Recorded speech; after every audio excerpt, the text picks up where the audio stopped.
Dave Simon and his co-hosts are completing the remaining finishing touches for tonight's episode. If you are watching the replay, you can skip to the 4-minute and 54-second mark to get to Dave's intro. While you are waiting, watching live, take a look at the news and articles about pro wrestling and MMA from The Authority, the Ringside Report Network. Our website is at ringsidereport.net. That's ringsidereport.net. Please wait. Hold on. Keep waiting. Almost done. Please wait. Hold on. Keep waiting. Almost done. Please wait. Hold on. Keep waiting. Almost done. Please wait. Hold on. Keep waiting. Almost done. Subscriber is speaking at the moment.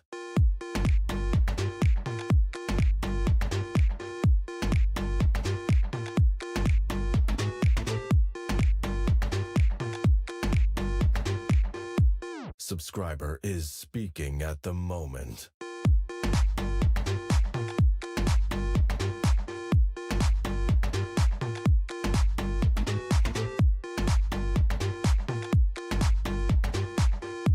Subscriber is speaking at the moment.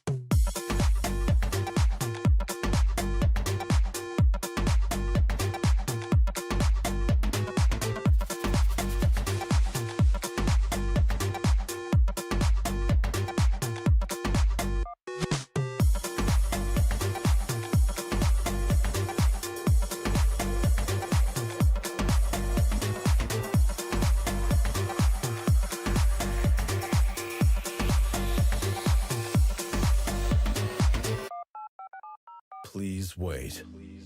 Hold on. Keep waiting. Almost done. Please wait. Hold on. Keep waiting. Almost done. Please wait. Hold on. Keep waiting. Almost done. Please wait. Hold on. Keep waiting. Almost done. Subscriber is speaking at the moment.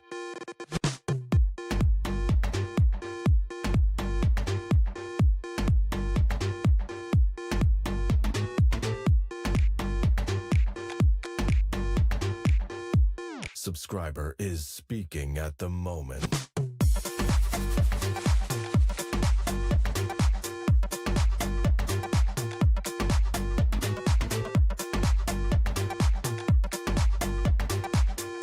Subscriber is speaking at the moment.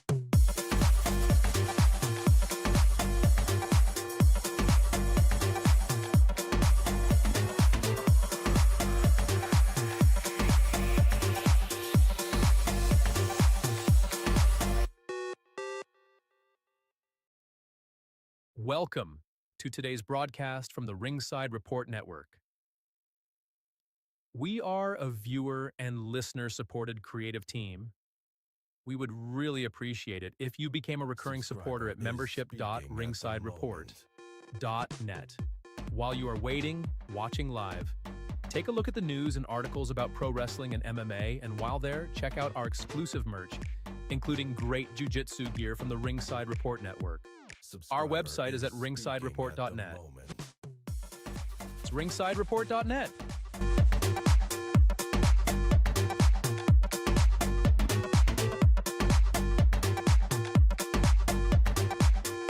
Subscriber is speaking at the moment.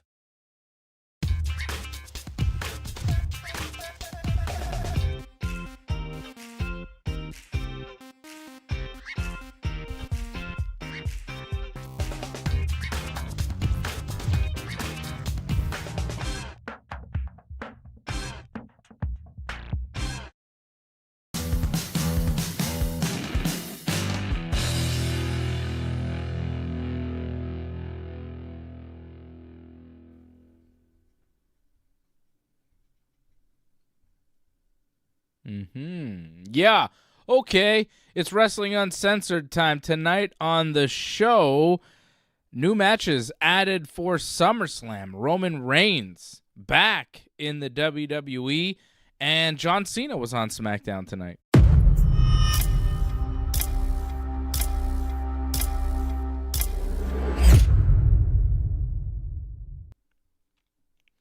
Dun, dun, dun, dun. Dun, dun, dun, dun. Dun, dun, dun, dun. It's Johnny North. It's not a great start to the show, sadly. Unfortunately, when Cena's around, it makes things all terrible. Puts you in this kind of mood where you like him and kind of get mad about it a little bit inside. You're mad? What are you mad about? He's on TV. I can't stand him. Like, I just feel like it was just really hard to watch that. You see that belt shot that he was so scared to take? Yeah, you know it.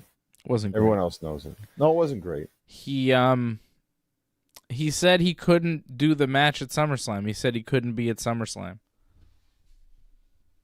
Well, that was the story that they went with that. I was surprised, by the way, that this, went like 15 minutes at most? Like, they did not have a lot of time for this. I expected 30 minutes, but now it's on a 3-hour SmackDown.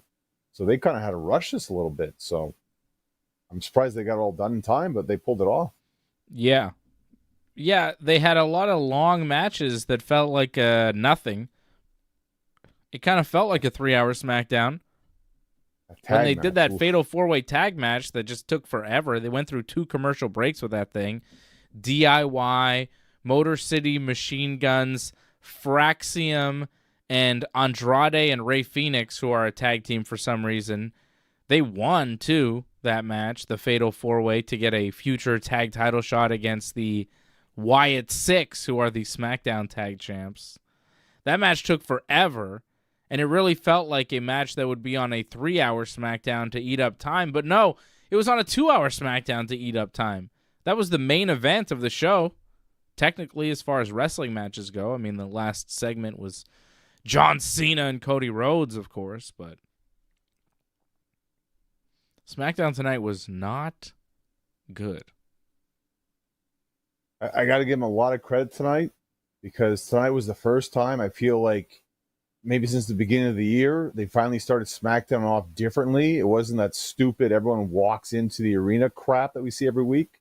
It was, oh no, something happened. Like there was an accident backstage and we're rushing to the accident. Yes, we've seen this before, but thank goodness it was something different to start the show for once. I'm sick of it. Every show, even PLEs all start with the walk-ins. Thank you for doing something different tonight. I want to talk about that parking lot thing, but I want to start with Cena first, because Cena did say that he wasn't going to be at SummerSlam. That was his whole promo. It was a contract signing. Cody talks about Cena and beating him and all this stuff, and then Cena comes out and he's like, I got to do a Netflix movie. I'm emotionally drained. He basically lost his smile, and he wasn't going to be able to be at SummerSlam. So then he leaves, but then Cody attacks him, beats him up, and hits him with the belt, and then puts the pen in his hand and makes him sign unconsciously? Is that legally binding? Because Cena said there was a red herring in that promo where he's like, if I sign it, then there's nothing I can do about it. So by him doing that, oh, he signed it, right? So nothing we can do about it now. No, I mean, in a court of law, somebody goes, is this your signature, sir? And you go, no, that's a scribble that Cody Rhodes made me do while I was unconscious. Here's a video of that. I clearly didn't consent to this. That's not how contracts work. You can't do that. Not a very babyface move by Cody either. Maybe some. I think in wrestling court, in wrestler court, I think you would win that. Actually, I think they'd count that in wrestler court. Yeah, that's terrible. That says a lot about the wrestling business. Yeah, of course. Mm-hmm. Sleazy, scummy, of course. Yeah. Look at all the baby. I got that contract. He was unconscious. So what, pal?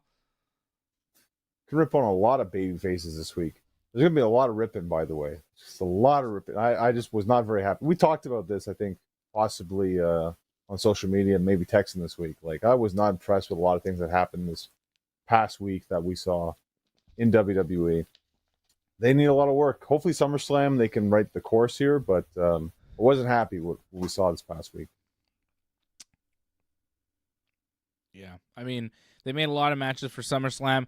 That whole segment ended with Cody telling Cena that not only will he be appearing at SummerSlam, but it'll be a street fight at SummerSlam. And I realized, they booked, 7 matches this week for SummerSlam? They had 1 match last week. They added 7 this week. And they had to because it's 2 weeks away. Like, they had 1 thing booked for this show that's 2 nights. And now they added, they have 8 matches total. I don't know how that's going to shake out over the 2 nights, but 3 weeks out, they had 1 match, which was Cena Cody, for a 2-night show in a stadium.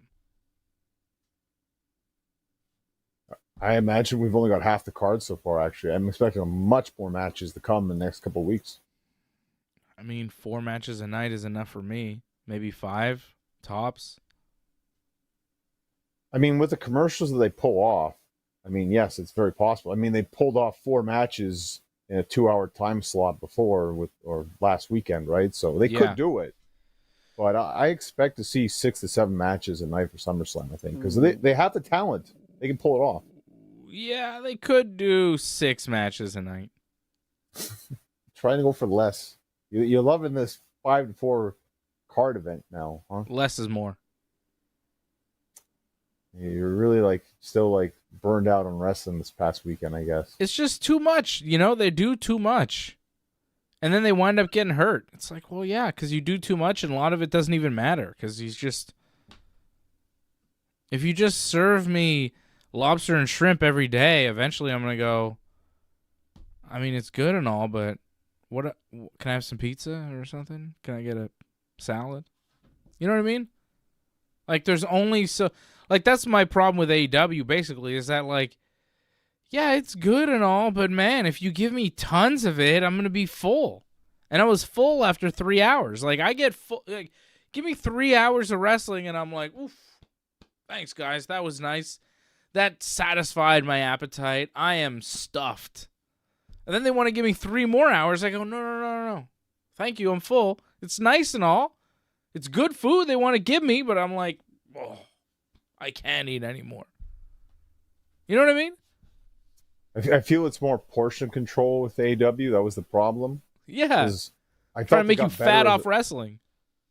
But it got much better as it went on, though, the show. So that's what kind of helped it a lot. But your portion control, that's what they got to work on. I should have skipped the first half of the show, I think. Probably. Well, I mean, really, we've talked about this on the post show already, but it was really once you got to that Swerve and Ospreay against the Bucks, that's when it started to pick up a little bit. Then maybe you take a break. And then once you get Tony and Mercedes out there, then you're good again. Because those matches, again, I thought Tony and Mercedes, that's a match of the year candidate right there. That was that good. And I don't think there was any other match that I saw was as good as that this past weekend. No, I don't think so either. You're correct. I thought Evolution was fun, though. We talked about Evolution. Okay, I thought there were some good matches. I liked Tiffany and Trish. Yeah. I thought Rhea and Io was a good match. Yeah. The finish, I told you how I thought of the finish. I thought it was kind of dumb. With Naomi? The idea with Naomi's fine, it's the execution. Because she just went through a hardcore match, and then she comes out and no-sells it to win the title. I didn't like that. This is a problem. You talk about they do too much. I mean, what's the part of not doing too much is that they don't sell. I mean, the heels especially need to sell. I think in the end, when you get your butt kicked. Yeah. I think, I don't think you're wrong about that. She wasn't really selling anything when she came out. She seemed fine. Well, it wasn't something that I was looking for, but yeah, I guess you're right. Remember what happened to her in the match? She got punched in the head with a chain. She got hit in the head with a camera, driven through it, kendo stick shots, chair shots, table. What else? You want her is coming Finn out do? kind of clutching the back of her head, like, holding the briefcase with one hand, but kind of like walking a little funny. Oh, I think she was holding her belly welly a little bit, but that was about it. Okay, well, that's something. Yeah, What do you want from her? not to be able to perform her moves like properly. Like she did her like split-legged, boom, easily, fast. Like Yeah, but then if you don't do your moves properly, you make Io and Rhea look bad. but it makes sense. Like, and you don't have to really do moves. She hit her with the briefcase, ding ding. Yeah. Just pin her. Yeah. Whatever. I thought it was a fun finish because it was a twist that we didn't really see coming.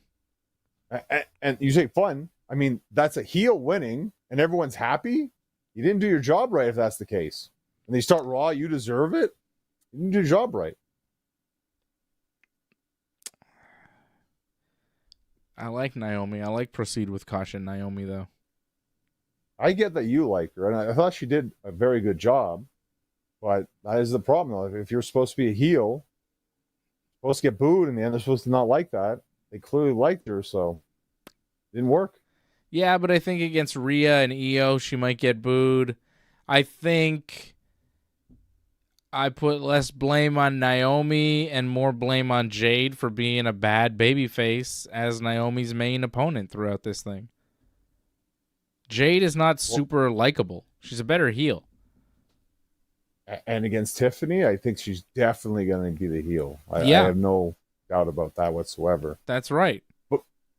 But the promo on Raw with Naomi and Rhea and Io, that also didn't make any sense. Naomi's like, oh, both of you back the line. Then Adam Pearce comes out, and he's like, it's going to be a triple threat match. And then Naomi's in the ring smiling, glowing the title in their faces. That made no sense at all. I was like, what is going on here? I'd slap them all in the face if they came back afterwards. What is it? It doesn't make any sense. Why? Because Naomi shouldn't be happy in that moment? She should be upset? She just said, back of the line, both of you. And then she's all happy and smiling about, like, oh, I'm going to defend the title against both of you. Like, what? Well, it's because she knows that they are going to not proceed with enough caution, and they're going to fall into one of her traps. Naomi's a veteran. It's amazing how you've come up with something to justify it. It's truly amazing. I'm joking. I don't know. You're right. You're not wrong. But, I don't know. Naomi is the proceed with. It's like a funny gimmick. She's not like fully serious. It's like a cartoon villain. You know what I mean? Well, like her voice kind of cracked a couple of times too when she did that promo. Like, like you catch that a couple of times. She said that. Like, she's like playing with her voice too much, I find. I like her. I like Naomi. Proceed with caution, John. I'm not saying it's bad, but like maybe like this is the problem too. Like sometimes when you're trying to be playing with her voice.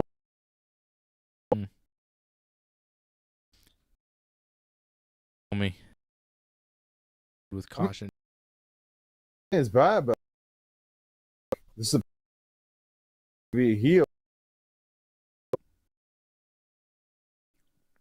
Uh-oh. I think Johnny just didn't proceed with enough caution. Johnny not being cautious enough, and he got completely cut off. That's probably Naomi coming after him. How dare you? Johnny, you just cut out. You weren't proceeding with enough caution. I guess not. I guess sometimes I say things and they cut me off here. I guess YouTube gets mad or something. Maybe. Yeah. Who knows? Leor says Johnny is being too harsh. Evolution was great. Angelo says, hi, Leor. Evolution. Let's go through other matches in Evolution. Why don't we? That NXT match was great. What the hell was that? Like, come on. Like, that was indie wrestling right there. Like, I was not impressed by it. NXT overall, too, by the way, didn't look too well. Like, NXT got destroyed by the main roster. Yeah. Like, usually it's actually the other way around. They try to make NXT look good. And NXT looked bad, actually. They looked like they were a step below. Like, I wasn't impressed by that. And the Battle Royal was so long. Like, 20 minutes for entrances? That's ridiculous. You laugh, but it's come on, like No, it was long. It was long. And Stephanie Vacquet won. Wasn't it her and Nikki at the end? Or no, Lash Legend. we wanted. It wasn't her and Nikki. Nikki got eliminated kind of midway or like close to the end, but not quite at the end. Yeah, they made Nikki look okay, but yeah, she wasn't at the end. It was, I guess they wanted to give Lash Legend something, but yeah, Stephanie won, and Stephanie was fine. Yeah, that's okay. That was good. Stephanie winning. It's just again 20 minutes for that to happen, and then it was like 30 minutes that whole match too. Battle Royals aren't exactly fun, but I wasn't expecting much from Battle Royal. Yeah, I don't know. I thought it was a decent show. The Battle Royal was what it was. The 4-way tag match was all right. I was impressed with Sol Ruka. She's pretty athletic. Jada Naomi was like quite good. Again, just the lack of selling is the problem. Like it's fine if you want to destroy them and all that. That's cool. Yeah. But then she comes out and doesn't sell, so that's the problem. Like Yeah, but the match itself was good, man. It was fun. I thought it was too much though. It's too much. Like you destroyed Naomi, and yet she comes back. So you destroyed everything that you accomplished on that. Didn't Edge lose before he cashed in on John Cena? Edge lost in the Elimination Chamber. He was first eliminated. If I'm not mistaken. Okay. Or am I thinking of a different one, actually? No, the first one. Didn't he lose to like Ric Flair or something? Yeah, I think he lost like a singles match. I don't think it was like a hardcore anything match. It was just a singles, yeah. And then he beat Cena to win his first title, didn't he? After Cena went through the Elimination Chamber match. Yeah. It was a little bit different there. Like, not hitting the head with a chain, a camera, a table. Still, he went toe-to-toe with the Nature Boy. I guess that was something at the time. Yeah, not really. It wasn't, actually. Flair was very old at the time. And now he's incredibly old. Speaking of Flair, Charlotte Flair wrestled on SmackDown tonight, and she had a funny little segment with Alexa Bliss backstage where she's like, oh, yeah, I talked to Adam Pearce, and we have a tag title shot at SummerSlam. And Bliss is like, you just talk to Pearce and get a title shot? And Flair's like, yeah, I'm Charlotte Flair. That's how it works. And, yeah, that is how it works. They're getting a tag title shot. It'll be Charlotte and Bliss versus Raquel and Roxanne for the tag titles at SummerSlam. It's official. That, along with many other matches made official. Solo Sikoa defending the United States Championship against Jacob Fatu in a steel cage, made official tonight. Although Solo's going to have to break out of prison, I guess. So that was a weird thing that happened in SmackDown. I know you said you enjoyed it. We touched on it for a second, but they did like a fake car crash thing at the beginning of the show where Tonga Loa was like bleeding, and it was Solo getting talked to by police, and Tala Tonga and what's his name? Other Tonga. He's not a Tonga. JC Chazé. JC Potato. Yeah. JC Potato. Whatever his name is. JC Potato is a pretty good name. I think he's JC Potato from now on. So JC Potato's there with Solo, and the cops are talking to them, and the Street Profits are like in the background, and Kathy Kelly is there like on the scene reporting from the car crash that happened in the parking lot of SmackDown. And then we see Jacob Fatu being like led away by police later on in the show because he's like a suspect in this car crash for some reason. And then he's brought back in a police car, and Jimmy Uso is there, and maybe Jimmy has paid for him to come back, or Jimmy's just waiting for him. It's not clear what Jimmy's role is in the whole Jacob Fatu escape from prison story. But Jacob is brought back by the police, and the officer tells him, the indie wrestler pretending to be a cop tells him that he was no longer the person of interest after they reviewed the footage. And it was like, okay, well, why were you ever a person of interest? It's a car accident. Like, what the hell was he even suspected of doing here? What was the crime? And then later on, we have Solo in the ring doing a whole promo. And then Jacob Fatu, that's when he shows up and is released from jail or whatever. And he and Jimmy proceed to beat up Solo, JC Potato, Tallest Tonga, and Smallest Tonga by themselves, 2-on-4 somehow.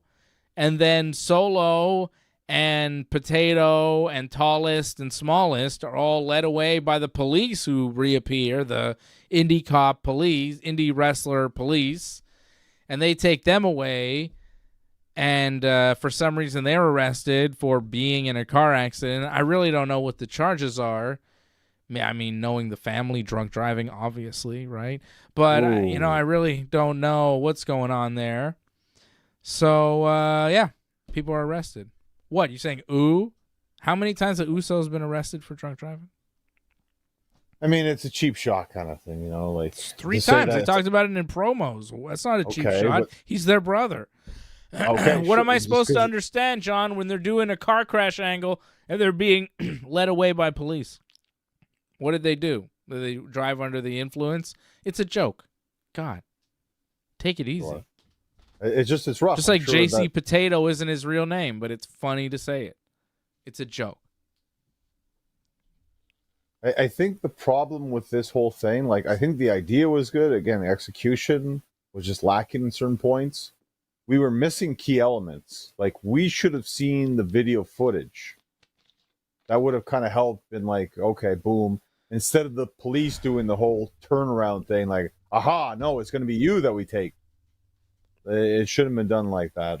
That's too much on the cops. Let the fans savor the moment more. With we know that's going to happen. Not the cop takes the moment for them. That should have happened. They shouldn't have done it because it was stupid. Well, sure, but they had that idea in mind, so they're going to do it. We've seen this before happen, no, with Jeff Hardy right in the past. It never makes sense. It never works. Again, what happened? Even was Jacob Fatu in the car crash?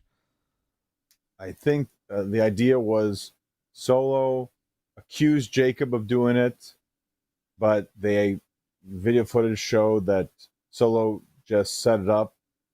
That it looked like Jacob did it. You are adding a lot of pieces that they did not give us, John. I know. You're adding a lot of in-between logic that was not present on tonight's episode of SmackDown. I know. They missed a lot that they needed to show us, and they didn't give it to us. Yeah, and what we got was confusing nonsense. Poorly written, poorly executed bullshit by the brilliant mind of Triple H. I think that today we'll do a car crash, and then you'll think Jacob's getting arrested because he's been in jail before. So we'll do that, because look at him. He's all, thuggish from the street. So we'll put him in jail. And then he'll come out because, the police are trying to persecute him. That's cool. Let's do that. And it's just a half-baked idea from Triple H trying to do something edgy, and it comes off being stupid. Because Jacob Fatu, of course, as he leaves the police, he's like, punk-ass police. He's all mad. He's all, rebellious. And you're like, all right.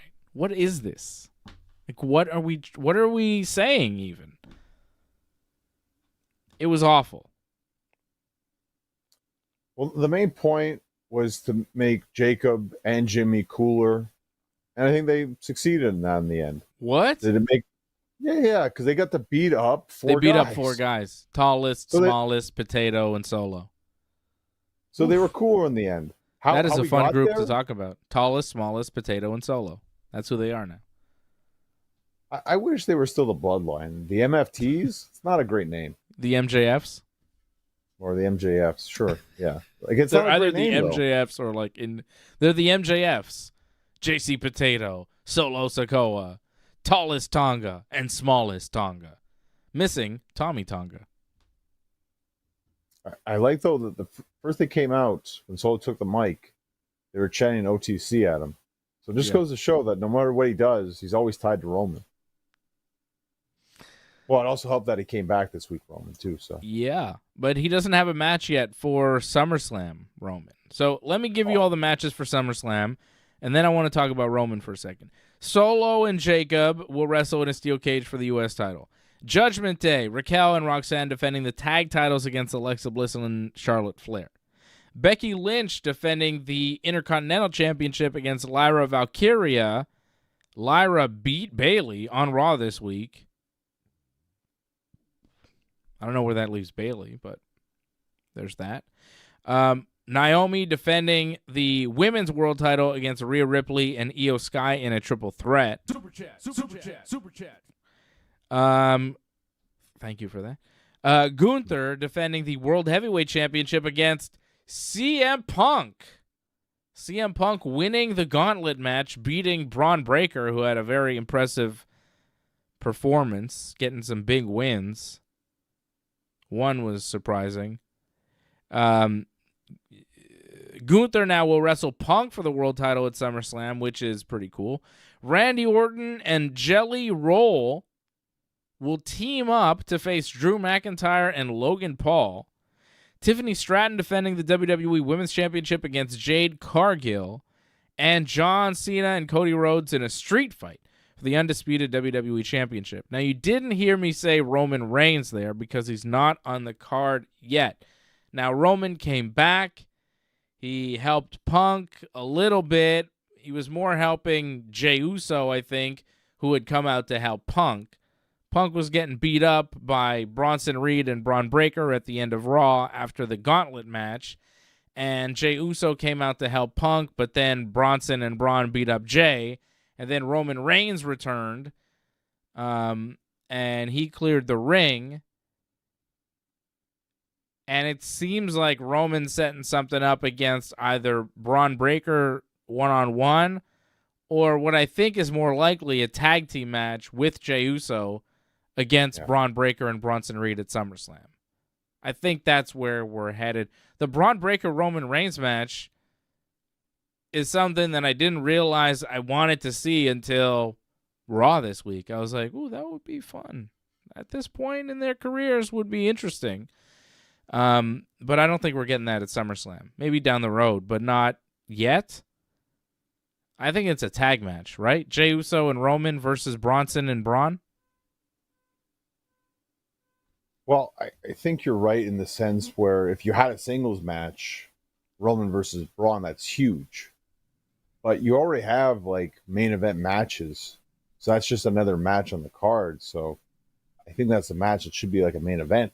So if it's going to be a match, it should be a tag match. Plus it gets Jey and Bronson Reed on there because them in a singles, I don't really want to see at all, to be honest. I'm no interest at all. So No. for them to be involved, it needs to be a tag, I think. Mm-hmm. So, yes, let's do that. And I think that's a good match to be on night 2, actually, to start night 2. I think people would be very interested in seeing that. Like, the way I'm seeing things shape up right now, I mean, obviously, Cena and Cody, that's the main event of night 2. Night 1, I think it's up in the air. It's either the triple threat for the Raw Women's title or...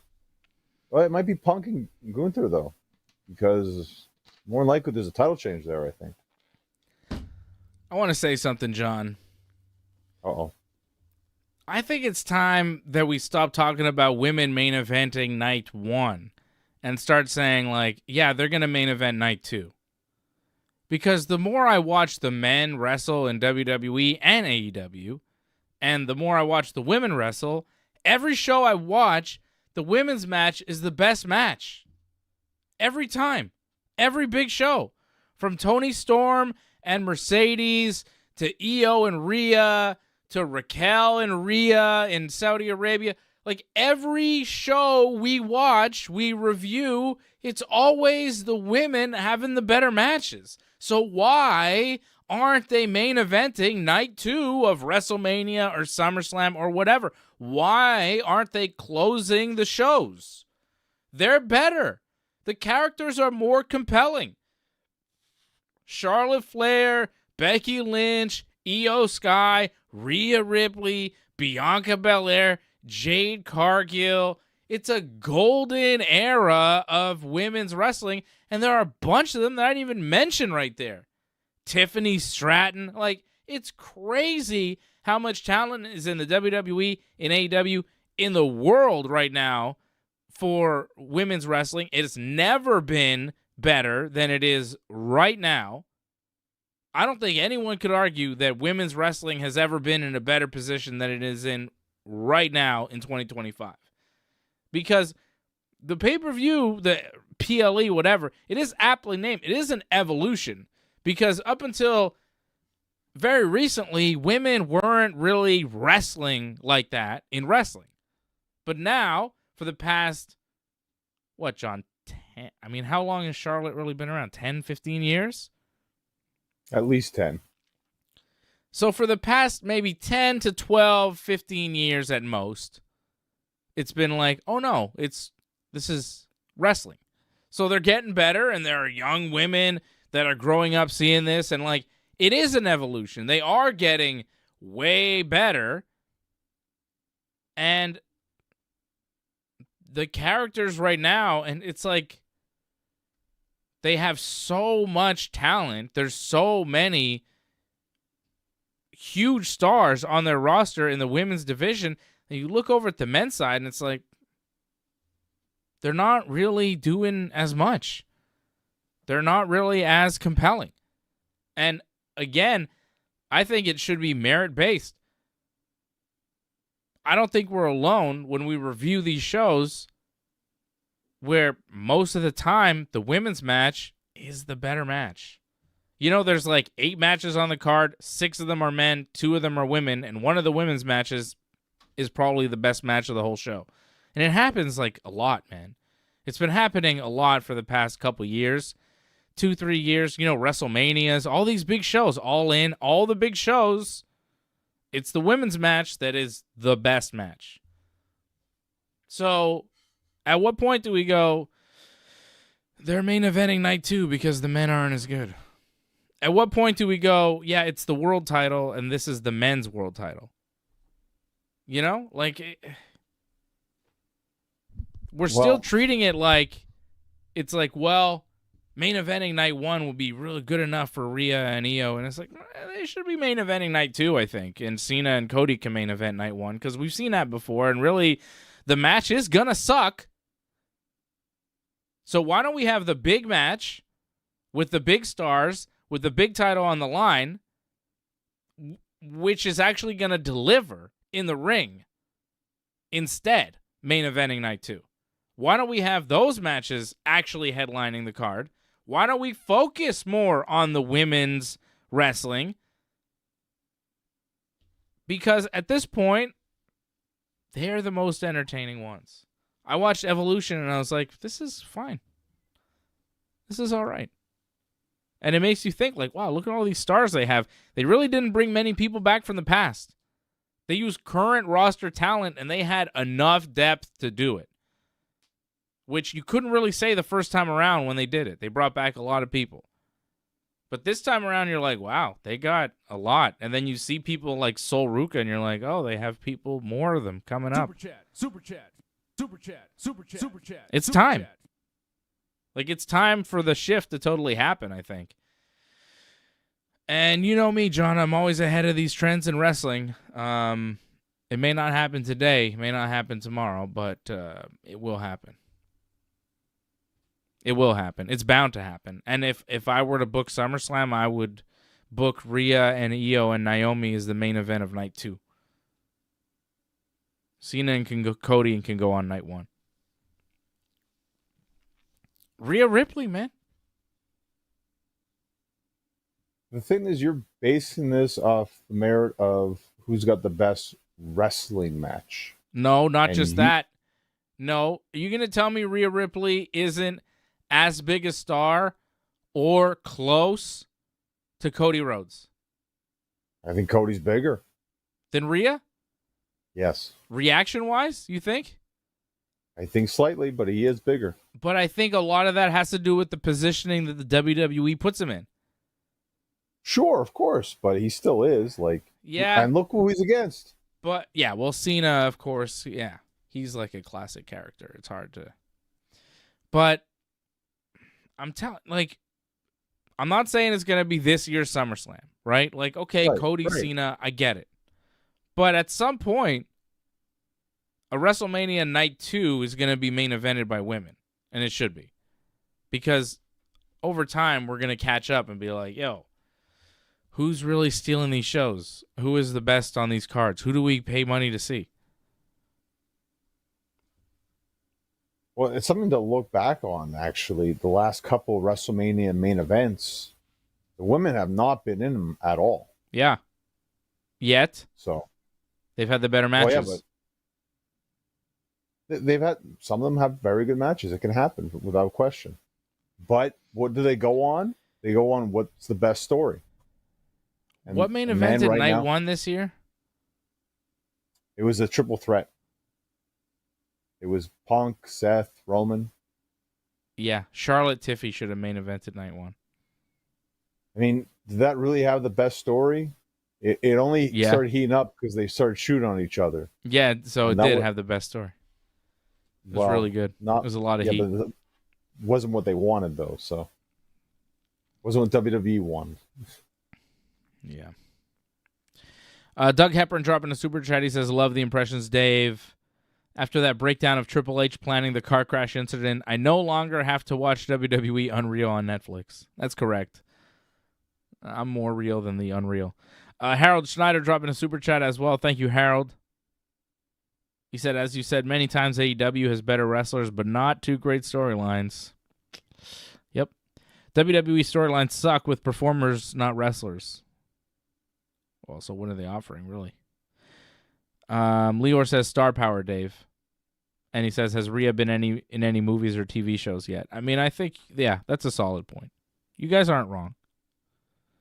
I haven't seen Rhea in anything. I mean, she's not John Cena, right? I get it. But, you know, I think all that stuff is coming. Yeah, but that's exactly it. Like, I could definitely see it happen.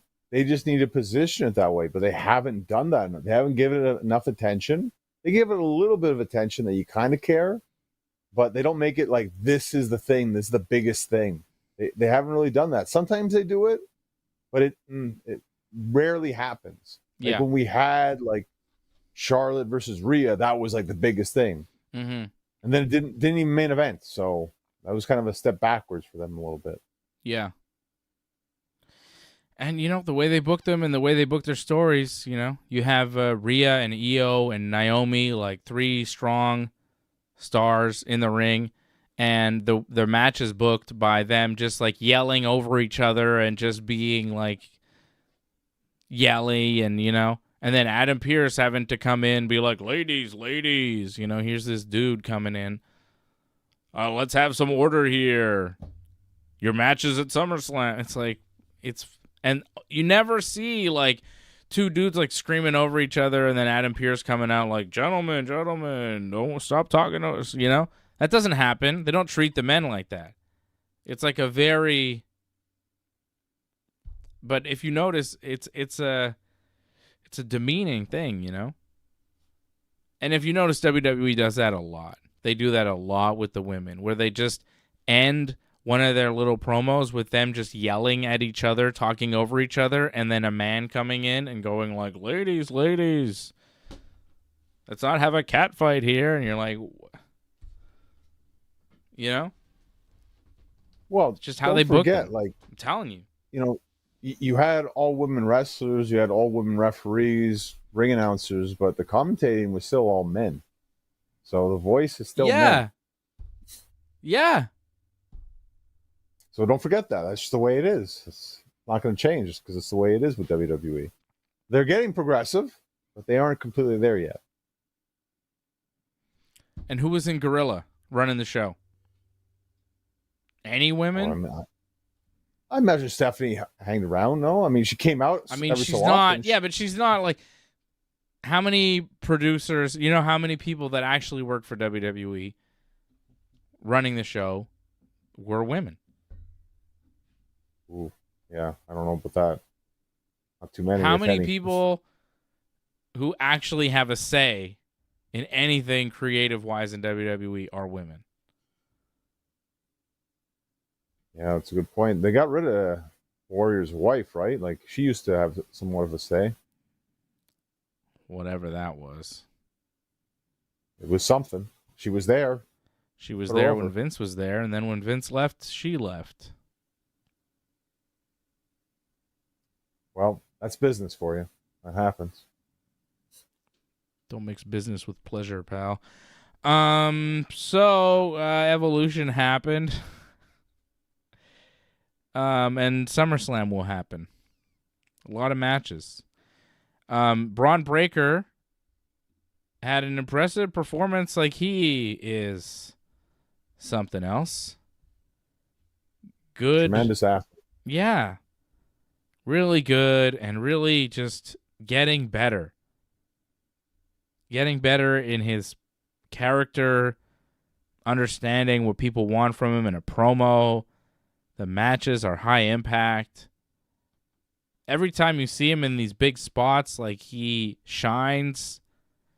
He's not wilting under the pressure. Like, he's built for this. You could tell, like, oh, okay. Like, he's always shown this promise, but it feels like over the past couple of months, he's really coming into his own as far as, like, a mega star.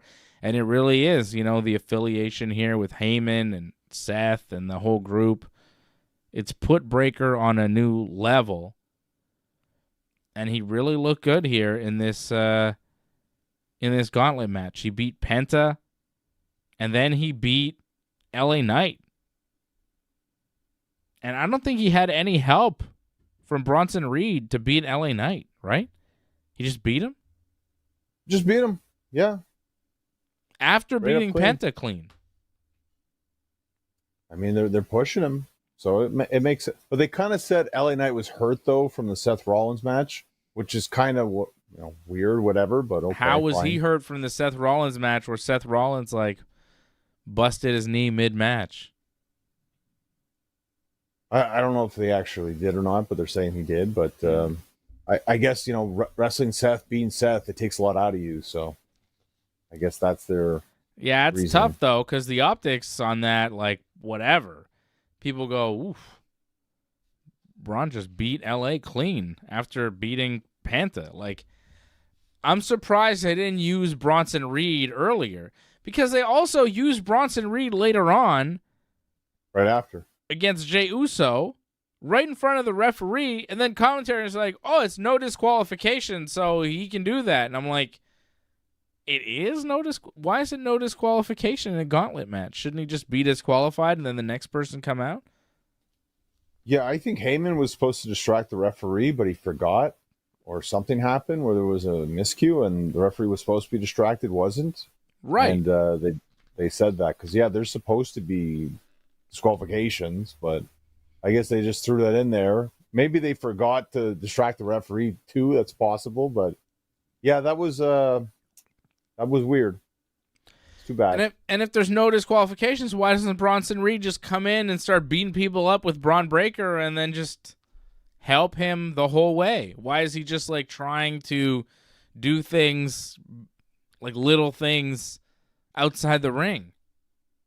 If it's no DQ, he can do whatever he wants. Why is no one using a chair? The logic is lacking when you throw that in there, because why wouldn't anyone do that? It doesn't make any sense. So I mean, clearly what happened was the referee was supposed to be not looking, and the referee was looking right at Bronson Reed while he like pushed Jey Uso off the top rope. And then commentary is like, whoa, what's he doing? It's no disqualification, but still, how can he do that? And I'm like, why is this no disqualification? This is not no disqualification. Don't lie to me, Michael Cole or Corey Graves or whoever. It was Michael Cole. But on the ring announcing, and I went back and checked, they never said it was a no disqualification gauntlet match. No. And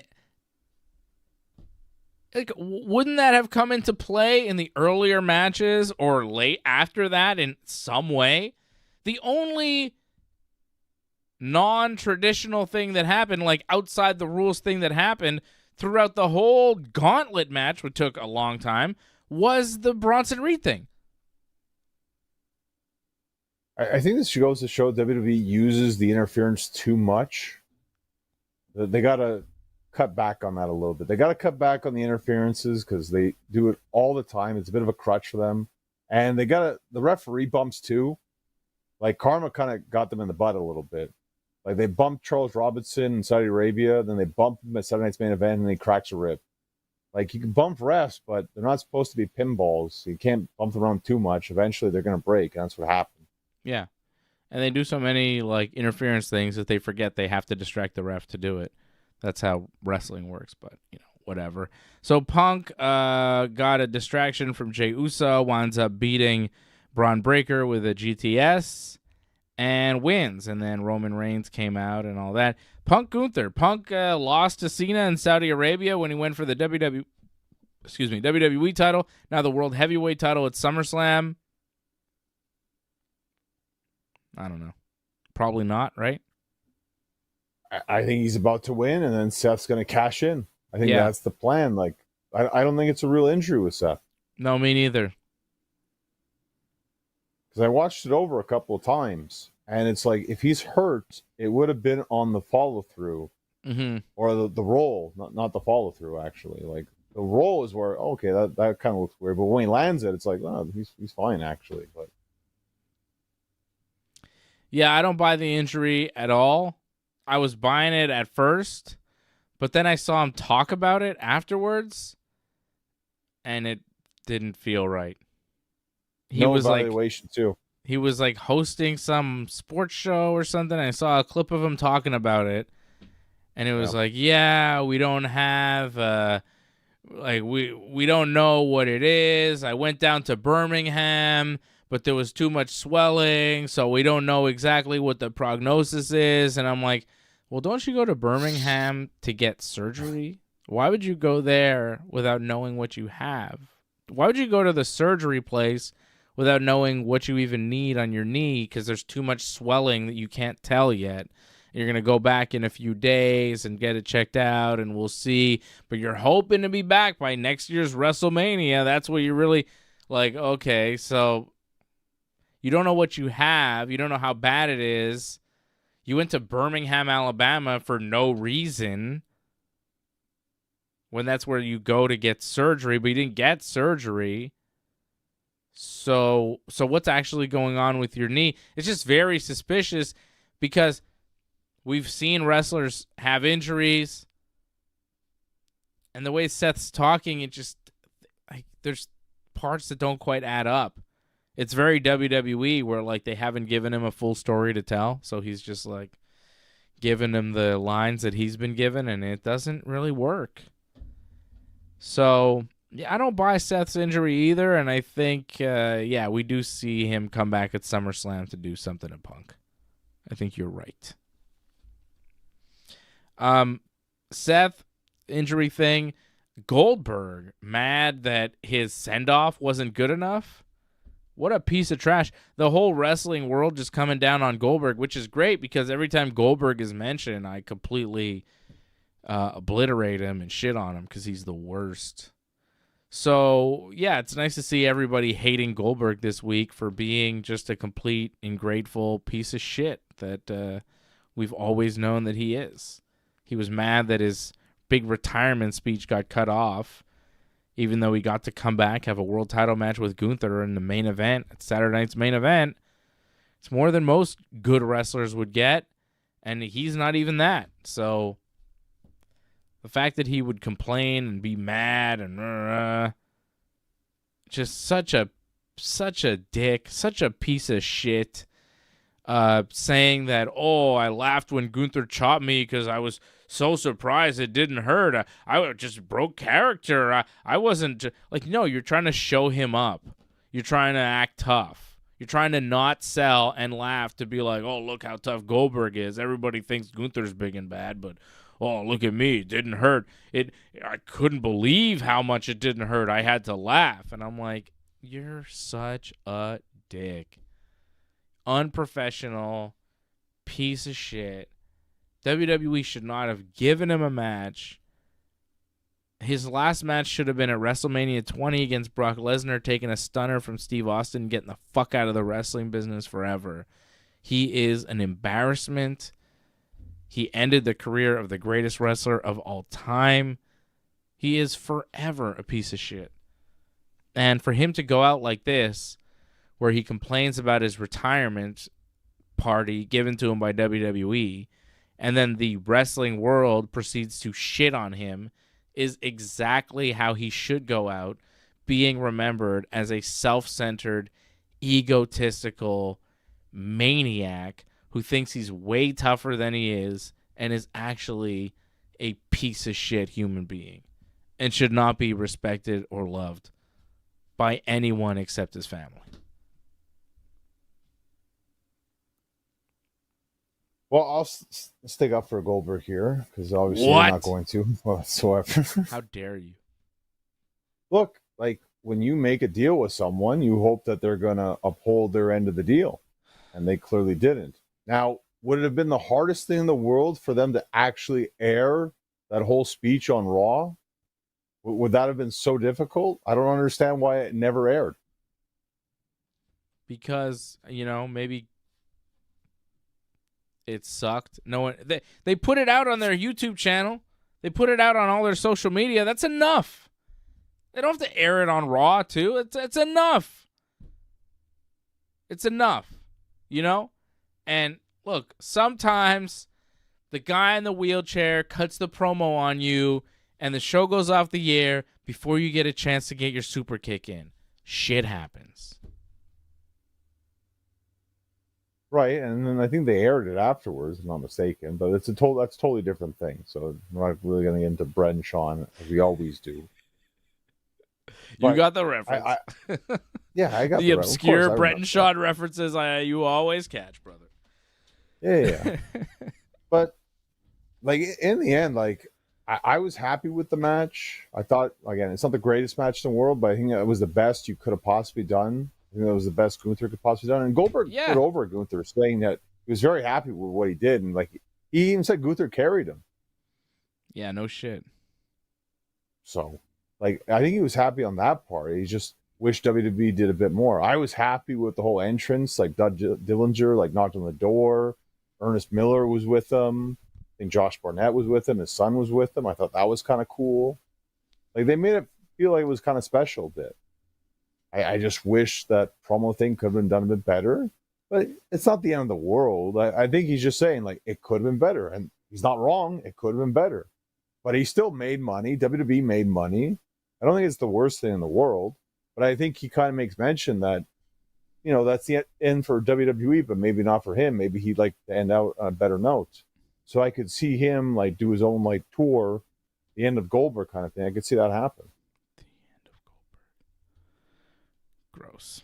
I don't want to see him ever again. Doug Hepburn says the guy in the chair, Ricky, the guy in the chair. Did I refer to Brett as the guy in the chair? Or did I say in the wheelchair? Because if I said the guy in the chair, that's funny. You may have said the guy in the chair, yeah. Did I say the guy in the chair? You may have said the guy in the chair, yeah. The guy in the chair! Fucking away she goes, Johnny. Fucking away she goes. Okay, Nikki Bella wrestled not only at Evolution, she also wrestled on Raw. So she's back. She beat Chelsea Green. Also, why was Chelsea Green on Raw? Isn't she on SmackDown? Also, why was Roman Reigns on Raw? Isn't he on SmackDown? LA Knight was on SmackDown. He's right. Wrestling potentially for the world title. But as we saw, Nick Aldis wasn't on SmackDown, so right. Pierce was doing both shows, so I guess that's why he can do whatever he wants for both shows. I'm sure that would be the reason, to be honest. Okay, well, it was weird. Nikki Bella, though, back. I watched her match. I was happy to see Nikki back. I'm a big fan of Nikki Bella. I don't know what they have planned for her, but the fact that she's wrestling on Raw was a big surprise. I thought it was just, Evolution and that'd be it. But she just wrestled Chelsea Green on Raw? That was cool. I mean, it wasn't the greatest match. It was all right. I thought commentary was kind of burying her a little bit, to be honest. But I thought the match was fine for what it was. I think Chelsea Green makes sense because they kind of had a bit of a rift at the Battle Royal at Evolution. So she was kind of facing them all at the same time. So it kind of made sense to maybe wrap that up. I don't know if Nikki's going to be there all the time, but I guess they wanted to get that match in. So they got it in. They were happy with it. It looked like Nikki was going for her finish. I think she's talked about this on her podcast, and like she went for the wrong finish. But Chelsea, to me, it looked like Chelsea saved that by stopping her. Yeah. And allowing Nikki to actually do it correctly, even though it wasn't the greatest rack attack version 2, whatever, but It was all I right. mean, the job got done. It's kind of like a TKO, isn't it? Yeah, it's kind of like a TKO, but they call it the rack attack version 2. I think that's the actual name, but it didn't look great, but whatever. No one got hurt in the end. I think that's the important part. I just like seeing Nikki Bella. Good to see fearless Nikki back on Raw where she belongs. WWE Hall of Famer, legend of the ring, Nikki Bella. And it was cool to see Punk wrestle on Raw too. Always good to see him in the ring. You know, he's not always wrestling on Raw. It's rare. I mean, he kept it very simple. Yeah. That's where Bron was doing like his talking wrestling, pretty much, for that match. So, you know, it was what it was in that. It wasn't exactly the most stellar Punk performance, but he did wrestle. He did qualify as number one contender, so we got that. So that's nice. And I look forward to the match. But I don't expect Punk to walk out as world champion. Or if he does, I don't expect it to be a long reign, sadly. Yeah, I think Seth gets involved for sure. Okay, as far as AEW goes, they were back at it this week in Chicago. They're going to be in Chicago a lot. You know about this? Yeah, for like next 4 shows or something, they're going to be in Chicago? Yeah, so like they did. Just always there. It's like, yeah, next like 4 weeks of TV, they're in Chicago in this same spot. Right. That's good for them. Right? It's the same little spot they're staying in. Pretty sure you're right. And then they go to the UK, I think, right? Yeah. So they're in Chicago. It's like a residency doing Dynamite and Collision in that little theater in Chicago for like several weeks, which is kind of cool. You know? It's kind of a cool concept. Well, I saw people complain like, oh, they go from 30,000 to like 1,000. Like, yeah, but you understand they're there for 4 weeks. Like, that kind of makes sense. It's not going to be like, and it's not just, like you say, 2 shows like for 4 weeks. Like, that's actually not too bad. You can pull off like 2,000 every week, actually, or over 2,000. It's not bad. You know, instead of doing like a 10,000, 15,000 seat arena one night, you do over 4 weeks, you know, whatever. 2,000, 4,000 a week. You know, you're doing about the same, but it's over 4 weeks instead of one night. WWE does it, you know, a couple times a week. Big arenas, packed. Different business, but you get it. You get why it is. But AEW has a new champion, Hangman Page. He cut a solid promo to start off Dynamite this week, thanking everybody, thanking all the wrestlers, even Swerve, thanking Ospreay, thanking Bryan Danielson, Darby Allin. But then he was in the main event against Jon Moxley and his friends again. Just right away. They're just in the ring again. Well, this goes back to the selling, too. It's like you're just in a Texas Deathmatch and bam, you're wrestling again. Like 4 days later, you're in a match with Mark Briscoe and Powerhouse Hobbs, Hangman Page, against Jon Moxley, Claudio Castagnoli, and Wheeler Yuta in a trios main event for no reason. It's just there. It's a nothing match, and then you just see Hangman and Moxley again in the ring against each other, and you go, well, everything feels less special now. Everything feels like it means less. It was so unnecessary. He should have done the promo and been done with the show. He's the world champion. Like, protect him. And he just does this nothing trios match. It's just pointless. And it makes things feel less important. And then the distraction at the end with Darby up there and Moxley's all scared, and then Hangman hits the buckshot and wins for his team. No, it was just he didn't hit the buckshot. No, didn't he hit the buckshot? He was going to hit the buckshot on Claudio. Claudio ducked it, and then he rolled up or jackknife pinned Claudio. Oh, right. The buckshot on Moxley was with the Darby distraction. After. That wasn't the pin. No, It wasn't the pin. That was the post-match stuff. You're right. Because after Hangman's team won, then the bad guys attacked again, and then Darby distracted them, and then Hangman hit the buckshot and then allowed Hangman to stand tall and kind of look at Darby like, are we going to fight one day? What's going on here? A lot of action. Yeah, I like Hangman a lot. I'm happy he's champion.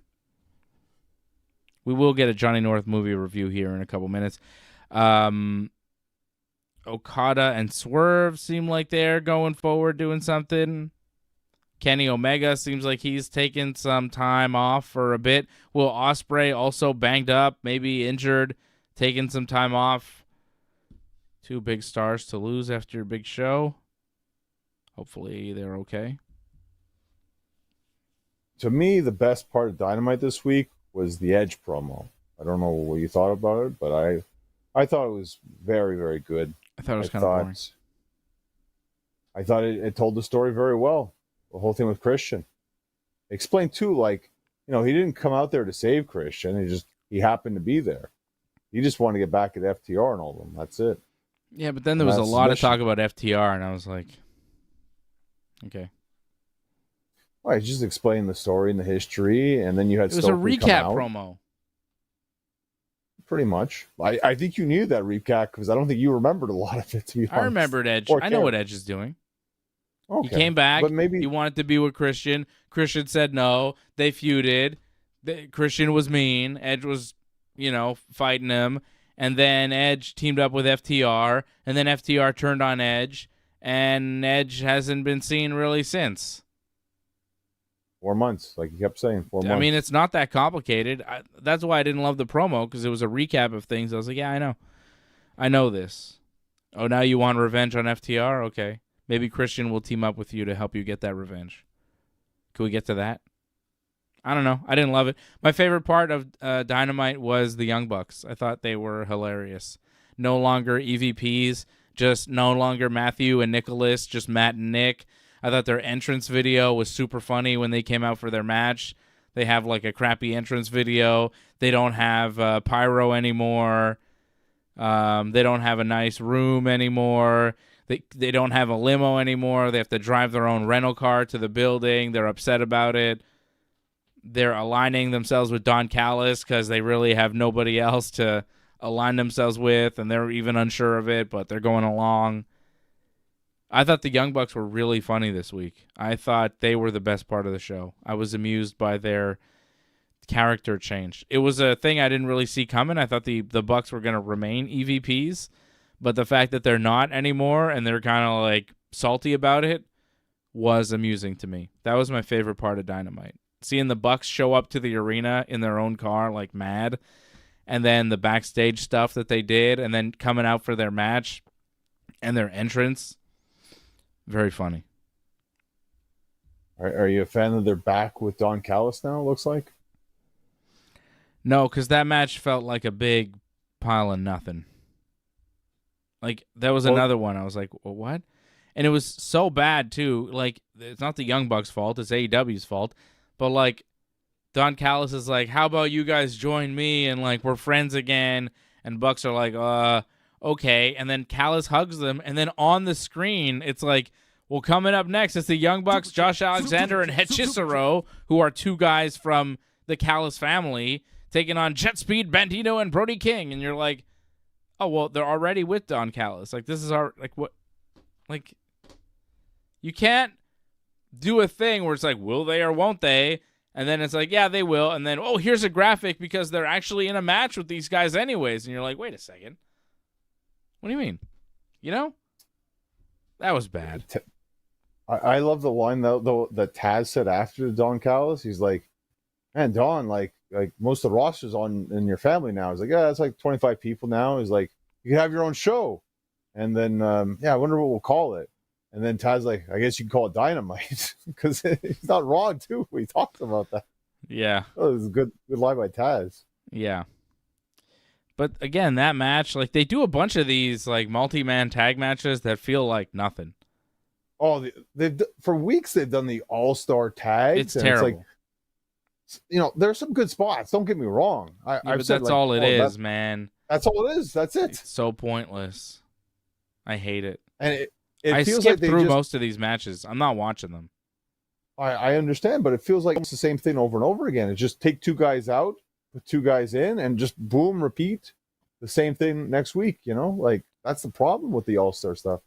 I don't need to see. Like, there's so many guys in that match that AEW hasn't really given me a reason to watch. Like, the Young Bucks, okay, like, sure. But then you have Hechicero, Josh Alexander, Bandito, Brody King, Jet Speed. It's an 8-man tag. 6 out of the 8, I go, I don't really care.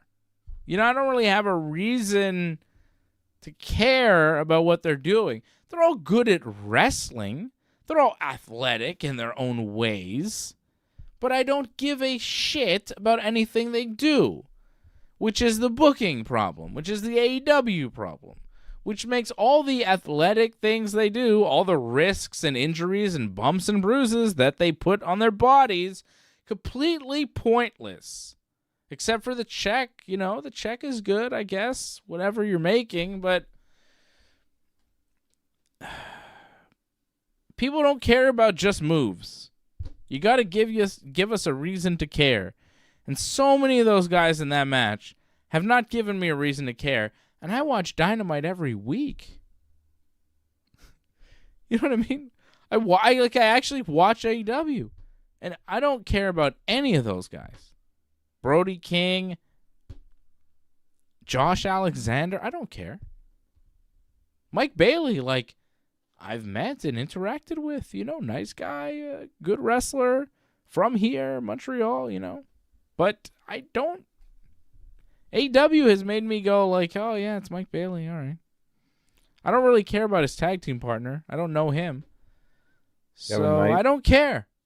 I don't care about any of this stuff, and I skip their matches, which is sad because their bumps go in vain, but hey, that's weekly TV wrestling for you.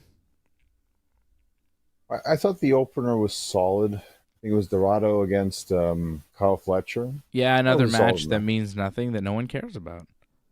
Well, because who is Dorado? He is a nobody in AEW. He is a jobber. Talented luchador. But you're not wrong about that. Talented luchador who loses all of his matches except for once in a while on Collision against another talented luchador who also loses all of his matches. No one cares. I mean, you said it better than Excalibur did, but Excalibur puts it more in a positive light. But you pretty much said it better than him. I thought the four-way was the best match I thought that we saw this past week. It was, I believe, Statlander against Nightingale, against Tekla, against Queen. Tekla won. Tekla's getting better, I find. Like, I think she's better actually when she's wrestling bigger people. Actually, when she's wrestling, like, I don't know what she's doing now. She's doing something like like a faction now with Julia Hart and Sky Blue. That's probably better because like her against the little ones, like, not so great. But when she's wrestling people that are bigger than her, like, I feel she's more impressive actually. Women stealing the show once again. Speaking of women stealing the show, Toni Storm with a great promo.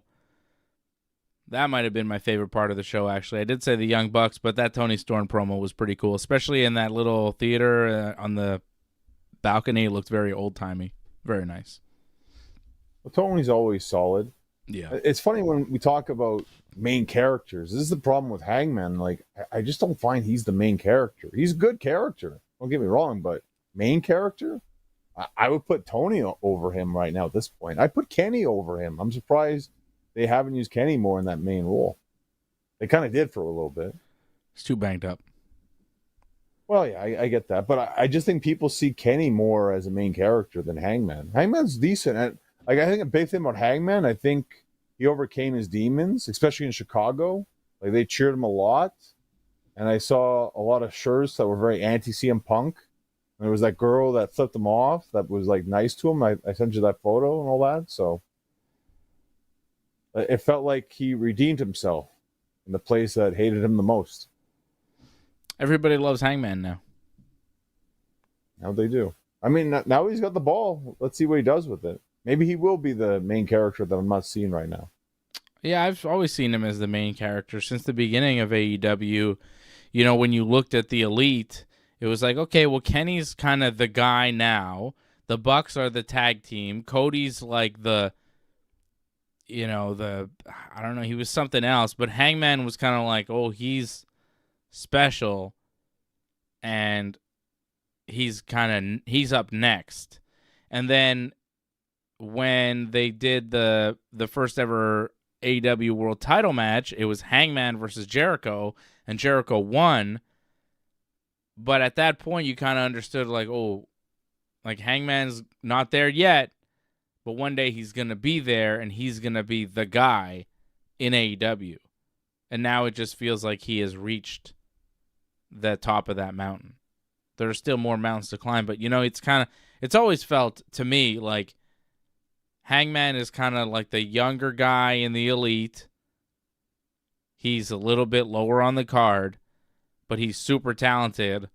He's very charismatic. He's got all the things that you would want, the size, the look, the ability, the promo, everything.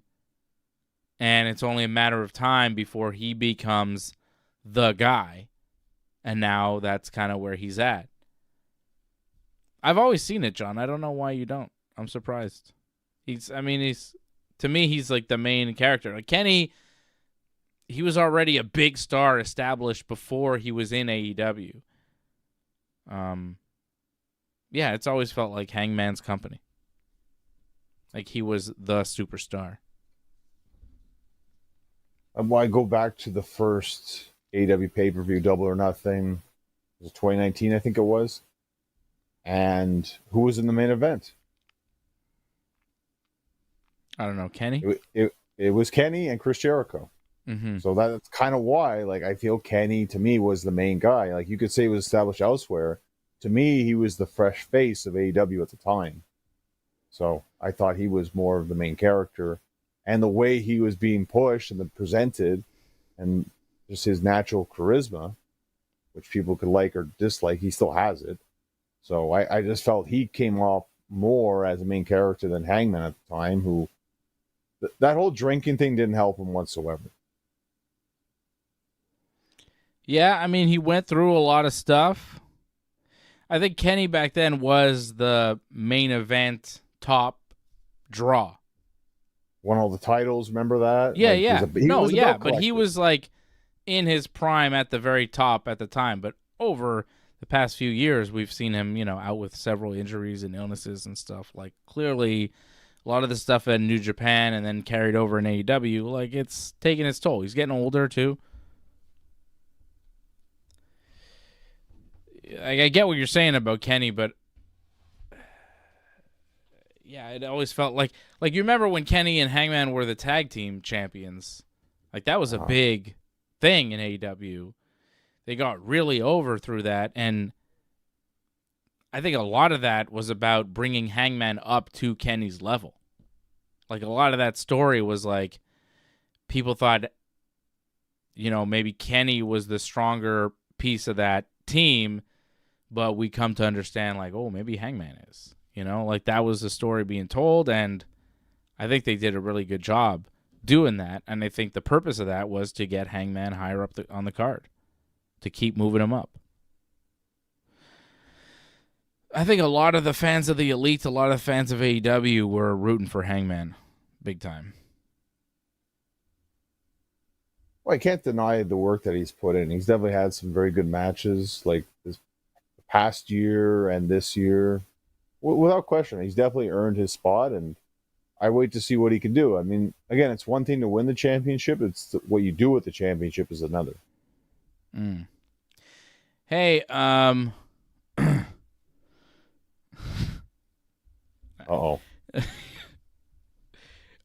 Who's the kid? The Nick kid. Nick Wayne with his mother. Okay, yeah. That's Nick Wayne, the ROH Pure Champion, I think, is it? How is his promo? Because I didn't hear anything he was saying. He messed up. I was his lost. Promo. I was looking at something else. Oh, but I think he's ROH TV champion, by the way. I don't think I'm wrong about that. But do you know what I'm talking about? Did you see what was going on there? What I saw, what I remember him saying that he was Mama like, Wayne. Oh, you're talking about that stuff, but What? he messed up his promo though, Nick Wayne though. Who cares? Okay. Obviously, you were distracted. I thought you weren't a breast person. I thought you were more. Whoa! All right, movie review time. Nope.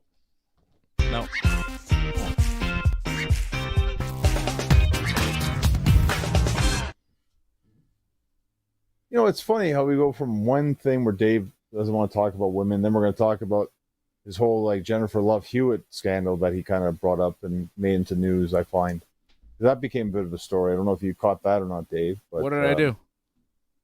Well, last week, if you remember what we said about, I was going to go see this movie. I know what you did last summer. How Jennifer Love Hewitt is beautiful and I love her. I believe you said like, oh, she's not as good as she used to be, kind of thing. Well, no, I mean, I just feel like maybe she's done some things cosmetically that like maybe she didn't need to do, you know? Just keep it regular. She was all right on her own. Well, anyways, go ahead, John. It's funny. I look up the movie, you know, getting ready for it and all that, and I see that pretty much people are bringing that up, like, oh, like look at her before, like when she did the first one, look at her now, kind of thing. It's like a different face. Like her face is like, who is that? Who is that lady? And then people are like Jennifer Love Hewitt, and you're like, it is? What? I'm surprised. Like, I mean, come on. Like, she was what, like 19 back then? Yeah, but when you're 19, you still look like the same person. You just look older. So some people look like different people when they get older because they do things to themselves. Well, let's also remember she had 3 kids, so she's done things. With 3 kids don't give you Botox and lip fillers. It's the life they live. It happens. Hollywood. I find she looks fine. Like, I had no problem. Of course, she looks fantastic. I'm just saying I didn't recognize her. I was like, who is that? I didn't think it was that big of a deal. And it's not. No, it's not. It's not a big deal. I'm surprised it was a big deal. And at first, when I was watching this movie, I was wondering, are they doing a sequel to the other ones? Because I don't know. Like, you saw the first one, right? The first, I know what you did last summer, like back in like 2098 or something. Maybe.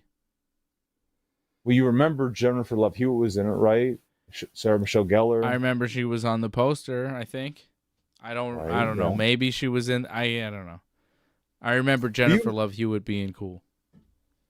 You remember that time frame? I remember the time frame being that we had just came off the horror movies like Freddy and Jason. It was starting to die down a bit, and they're bringing in kind of like the teen slasher movies, like Scream. This movie. I feel there was something else as well before Scary Movie came into play. But we were going into that kind of era, and this was kind of like the new thing, and it surprisingly caught on. I wasn't actually big into that first one, but this actually spawned like 2 other movies and like a TV series too. I don't know if you ever caught the TV series or not. No. Okay, you have no idea about that. All right. Well, this has nothing to do with the TV series or the third movie. This only ties into the first 2, which I believe Jennifer Love Hewitt was in both those movies. So it only ties into that. So none of that whole extra stuff. I know what she did. Okay. So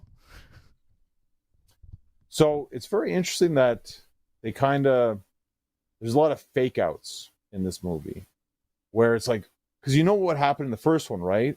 Oh, No. like there was an accident that happened and they cover it up. So what they do is, oh, look, an accident's gonna happen. Oh no, they swerve out of the way. It doesn't happen. Ha ha ha. There's a lot of that happens in this movie until eventually you get that. You're supposed to have to remember cover the that. movie that happened like 30 years ago, 25 years ago? Well, you remember the basic idea of it? No, I don't. Like, okay, well, I'm I letting you remember know right now. the title and Jennifer Love Hewitt, and that's it. Well, basically, I'm not it's even about, sure like, I even saw I Know What You Did last summer. I don't think I ever saw Scream. I don't like those horror movies. I can understand because, like, it's weird in these kind of movies where the level of horror, it kind of varies. I don't With like the horror death. movies at all, for the record. I don't like any of those. Yeah, but you've seen, like, Scary Movie, though. Like, No. really? Okay, I'm surprised by that, but okay. Isn't that But a anyway, comedy? Yeah, but it's still About a horror. horror movies? Yeah, It's like exactly. spoofing horror movies. Yeah, I never saw that because I'm like, well, I don't know the source material, so the spoofs are not going to work on me. I don't get the jokes because I don't watch those movies. Okay, then, well, it wouldn't work on you. But I guess that's it. They play off a lot of the original source here from the original movies. But it's brand new, like 5 new teens trying to cover up murder that happened that they could have prevented, but they didn't. And they had their dad cover it all up, and they just went their separate ways. And then they get the note, I know what you did last summer. And then there's a fisherman masked up with a hook going slicing and dicing people. And like a harpoon gun too, by the way. Like there's some gruesome deaths at times. So they feel a little overwhelmed because this is kind of the weird part of it. The cops People are getting murdered with hooks and high harpoons, and they're feeling overwhelmed. A little bit. So they try to get the cops involved, but the cops are trying to cover it up because they don't want the whole, like, people freaking out and everything. So, and they're trying to still cover up the first thing that happened. So There's a serial killer on the loose, mass murder and serial killer. The cops trying to cover it up, obviously. They don't want anyone knowing about this or alerted or going to safety. That's the usual move for cops. just take that in consideration, where it's like, you think the cops would be helpful? No, they're not helpful in this, and this is how we get the setup. Who are So what these, they do for indie help- wrestler cops? Are these the same guys that arrested Jacob Fatu? You know, it's funny that they're actually less jacked. The cops that we saw tonight were actually more jacked, believe it or not. Yeah, So, no, I would believe it because no cop is ever as jacked as these indie wrestler cops that are huge because they're wrestlers, not actors pretending to be cops, John. Super chat. Super chat. fair enough. So who had a Yes, double Angelo, lung I did cancer? hear about that, and we're glad that Ben Askren seems to be on the road to recovery. Thank you for the super that was chat, good. Angelo. I also want to thank Harold Schneider, who's been a member for 50 months, and says, as I said earlier, I don't watch AEW any longer. Done with AEW is Harold. Done. Yeah. Go So ahead, John. going back- Finish with the movie review. You enjoyed it? Was it good? What's the story here? Well, at first I was kind of like, it's not really peaking yet. But once they brought in the original cast, they bring in Jennifer Love Hewitt, one of your favorites, Freddie Prinze Jr., then it started to pick up a little bit. Business picked up anyways. And then it got better, I thought. The violence got better. The jump scares got better. It was just a better... I think it helped, too, is that I saw the original, so I cared more. It's like this new cast really had nothing to care for, just a bunch of new people. I wasn't too big into the whole, like, this is what we care about kind of lingo. So I was happy with how things kind of transpired. I liked how they thought, oh, you're going one way with it. It's going to be this killer. No, it's this killer. It's funny. Like, I had a friend with me from the States. He's like, what is this, Vince Russo booking? Like, the whole, like, it's this killer and it's that killer. Like, what is this, like, WCW 2000? And, like, it can be a little ridiculous, and that's why he gave it a thumbs down. But I actually enjoyed the ridiculousness because it kind of reminded me of wrestling. So I enjoyed it in the end. I will give it a thumbs up, actually. All right. So there's the thumbs up for the Johnny North movie review. I'm not impressed by your performance. Ooh. Oh, George, you can shove it, George. Too Shots bad. fired, John. And sit on it, George, too, by the way. Speaking of George, tomorrow night, UFC 318. We're going to be doing the watch-along here on the Ringside Report Network. We're going to be talking all about MMA. We'll be watching the Max Holloway-Dustin Poirier fight and all the other fights on the pay-per-view. And maybe I'll even have watched prelims, and I can tell you about those and how those went. And that'll be fun. We'll do that at 10 p.m. Eastern Time tomorrow night, Saturday night. When the pay-per-view starts, we will begin our show, and we'll watch the pay-per-view. I will tell you what's going on, so you don't have to pay for that garbage. How about that? Pretty good, right? And if you can't find an illegal stream, you watch us instead. Or if you find an illegal stream, you can turn the volume down and listen to us because we're more interesting than the commentary. Because the commentary is kind of like, it's like, whatever. They're good at what they do, but like it's kind of played out, and we have a little more fun, and we talk about, Jeffrey Epstein and things like that. So it's fun like that. They can't do that on commentary for the UFC. So that'll be fun tomorrow night for the UFC 318 watch along. And that's basically it. The Yankees lost tonight. Angelo, thank you. The Red Sox also lost earlier to the Cubs. Yankees losing tonight to the Braves, which sucks. Blue Jays won. The Blue Jays won. Yeah, Blue Jays won, which isn't great for the Yankees or the Red Sox, really. Did the Rays win? The Rays won. Rays won too. But the Red Sox and Yankees are still facing each other right now as it stands in the playoffs. That hasn't changed. Really? If the playoffs started today, the Red Sox and Yankees would face each other first round? Yep. Jeez. Fun, huh? That would be fun. Yeah, that would be fun. I think the Yankees would win that, even though... Oh, I doubt that. Even though... Did they have a problem last time? Yeah, the Yankees lost quite a bit to the Red Sox, didn't they? But I think in the playoffs, the Yankees need to do something at the trade deadline. That's really what it boils down to. This team is what it is. It's not a World Series team exactly right now. You said they were better than last season. Well, they're not playing like it. Like some guys, like Volpe is worse offensively than last season. And he's struggling defensively. The pitching has been hit with a number of injuries. I mean, Clark Schmidt and Garrett Cole both out with Tommy John surgery. What do you want? Right. I mean, you're not the only ball club that's going through this. Other teams too. The Red Sox have problems too. So yeah, well, the Red Sox aren't a World Series team either. Just goes to show you're going to have problems. That's why you need to have deep pitching. Yeah, well, hopefully the trade deadline they can do something about that. And Luis Hill is supposed to come back to the Yankees soon, and that'll be a nice addition. If you could have like a 3-man rotation that's working well with Rodon and Fried and Hill, you might have something. And if you can add somebody else at the deadline and add a third baseman, now you're talking.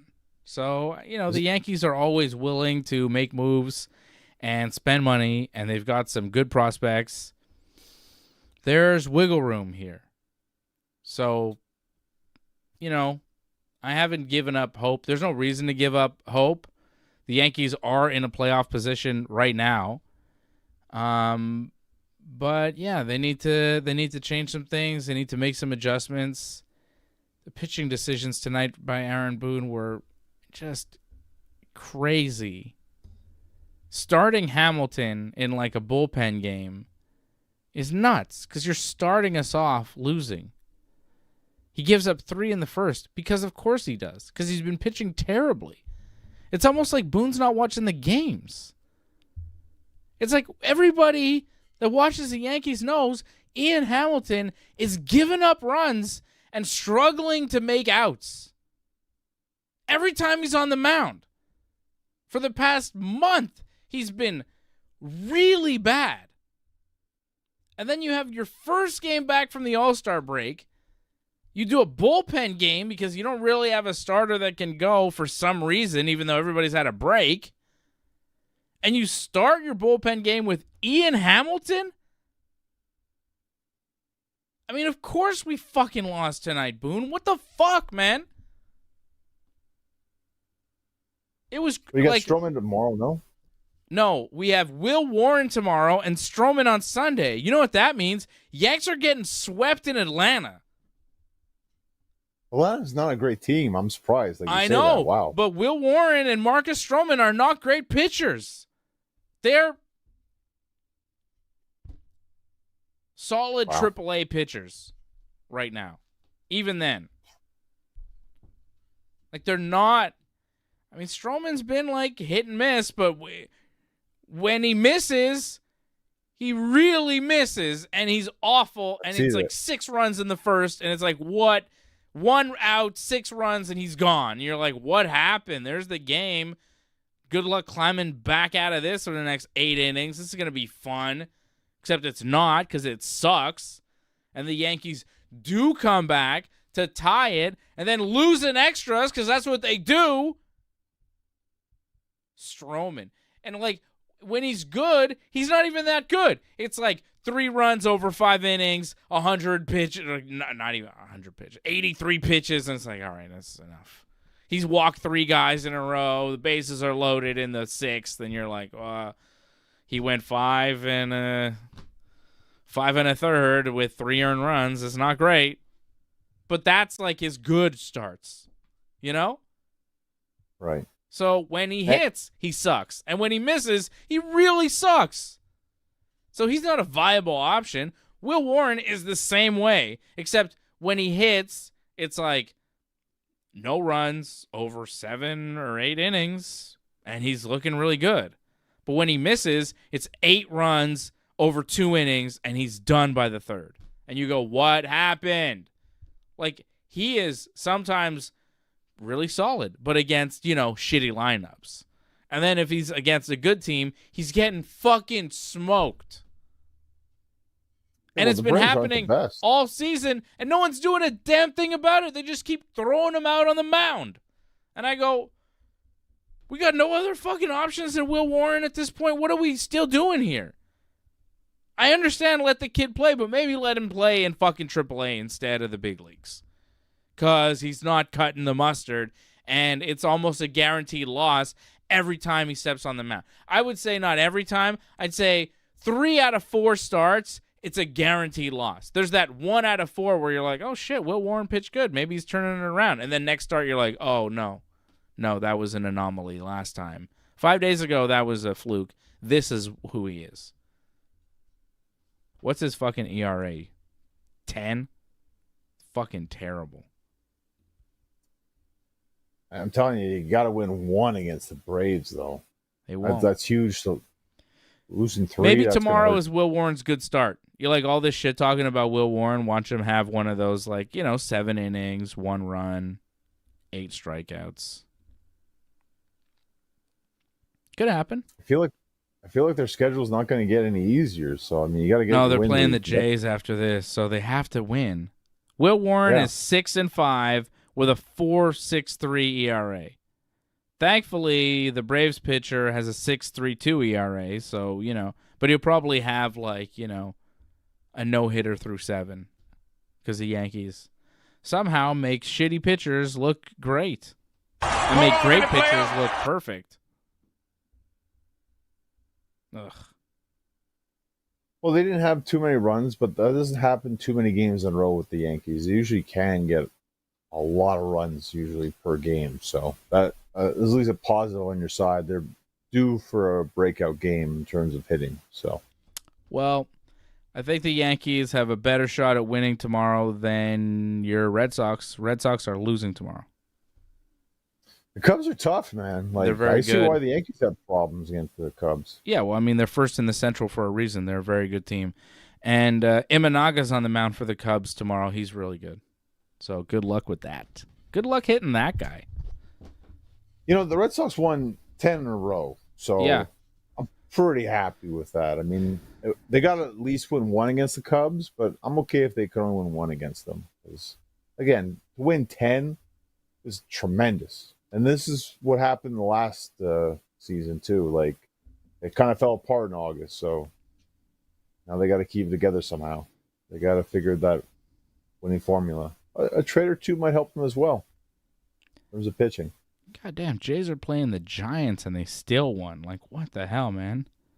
Shut them out. I tell you, man, like, you keep dissing the Jays, but I'm telling you, Antoinette and Anjo are laughing in your face right now because they see it, man. Jays, like, they're definitely not only in the postseason, like, they could win the pennant.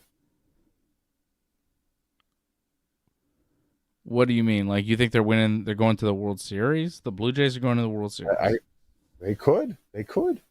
I didn't say they would. They would, but I said they could.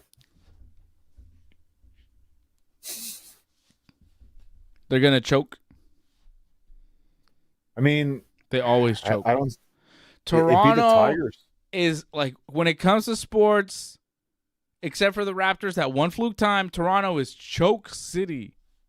They always choke. Hockey, baseball, they choke. Okay, they won a couple in the early 90s. They had whatever, a run where they weren't choking. But other than that, like the Blue Jays playoffs runs, and especially under John Schneider, choke. Like, they have underperformed in the playoffs where you're like, oh, man, the Jays are a pretty good team. They might do it this year. And then you're like, what happened? They're supposed to win the series. They lose terribly. You're like, what? I don't believe until they can actually pull it together. I don't think John Schneider can keep it together all the way. I think he's a bad manager. I'd actually rather have Aaron Boone. Wow. That's amazing. Yep. Given how mad you are with him right now. Yeah. I mean, I'd kind of rather have Dave Roberts. He seems like he's got it together. I don't know. I got to say, he's pretty good. Well, I mean, Joe Torre looks like a ghost, but he's still alive at least. So yeah, well, he's not doing it today. Anyways, that's enough. I'll be back tomorrow night for more.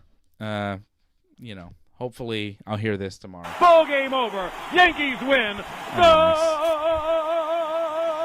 Yankees win. not tonight. Not tonight. Hold on a minute, player. Yeah, I don't get it tonight. All right, I'll be back tomorrow. What is this? Ooh, yeah, that's a strikeout sound. I like that. Didn't happen tonight either too much. Yeah. Okay. I'll be back tomorrow night for the UFC 318 watch along here on the Ringside Report Network. Thanks for sticking with us to the end. We would really appreciate it if you could help us spread the word. You know the drill. Hit that subscribe button, flip those notification switches. We are an audience-supported network, so consider becoming a recurring supporter at membership.ringsidereport.net.